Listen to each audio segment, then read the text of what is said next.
Subscribe to our YouTube channel and press the bell icon for the latest updates. How to enable light theme on Camtasia Studio. Open Camtasia Studio on your computer. On the home screen, click on New Project. A blank editing workspace will appear. In the top menu bar, click on Edit. From the drop-down menu, select Preferences. A Preferences window will open.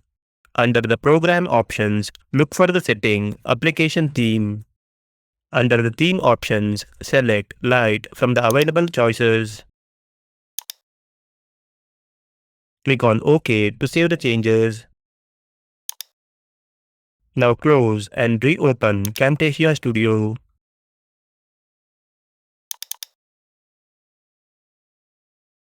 The Camtasia interface will now switch to light mode. This is how you can enable light theme on Camtasia Studio. Thank you for watching.